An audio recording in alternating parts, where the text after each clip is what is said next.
Yeah, so actually, it's not true that I'm always buying small companies. Recently, we took a stake in Micron. They make memories. The market cap of Micron is more than 40 billion.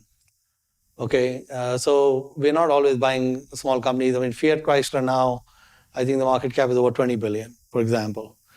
Um, One of the things about capitalism is that many small companies will never become big companies. They will always stay small. Okay. A very small number of companies actually have something unusual that will allow them to grow because capitalism is very brutal. Okay. So, like you said in Hong Kong, these companies have issues. The moment they have issues, we are moving on. So, if the issue is with the people, I'm definitely not interested. So if you notice the Suntech and Rain Industries, the people are very high quality. Okay. I don't have governance issues or anything with the people. They are very high quality people. The businesses are, it is possible now. Like I'll give you the example of Suntech. The guy who is the promoter of Suntech, he owns 68% of the company. So if it has a $1 billion value, his family has 680 million in wealth in the company. So one of the questions I have is, he's in India. 680 million is a lot of money in India, right? It would be like 680 million in China. So one of my questions is this guy going to still keep working hard, right? Because it's a lot of money, right? And I have to make the assessment. And my assessment with him was, yeah, because I talked to him. I said, listen, your company is $1 billion. Do you have aspirations for it to be 10 billion?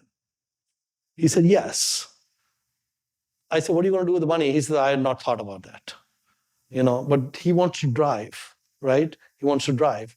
Now, it doesn't mean he'll get there, but at least he needs to have some ambition to go there. The same thing with Rain. I'm convinced that he has zero interest in money. I think Rain, the family owns 40% of about 500 million. So their family has about 200 odd million today, but they don't care about that. They just want to keep going. So, yeah, so I think it is true that a lot of small companies will never become big companies. It is true that if you have governance issues with the people, I think you should just take a pass because I think that then you're playing uphill battle and such. But as long as you can find the business economics are good and the people are good and the value is low, then we can make something happen. And the good thing with investing is there are so many stocks that one of my commandments was to be unreasonable. Okay.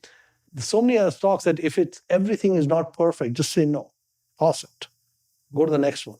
Again, say no, toss it. So keep tossing, be a harsh grader, and that'll generally work out well. Mohnish Pabrai says investing in a small companies can be a smart way to build wealth. But not every small company is going to be a big giant in the future. In fact, most small businesses will never scale big enough to create huge returns for investors. That's why Pabrai says investor needs to be extremely selective. So when he looks for small companies, he focuses on these three things. First, does the business have strong economics? Means can it generate consistent profits and survive for a long time? Second, are the people running the company honest and capable? Because great businesses with poor management can still fail. And the third, is the stock available at a low valuation? Buying a good business at the right price is where the real opportunity lies. According to Mohnish Pabrai, successful small cap investing is not about buying hundreds of random companies. It's about finding a few rare businesses that can compound wealth for many years.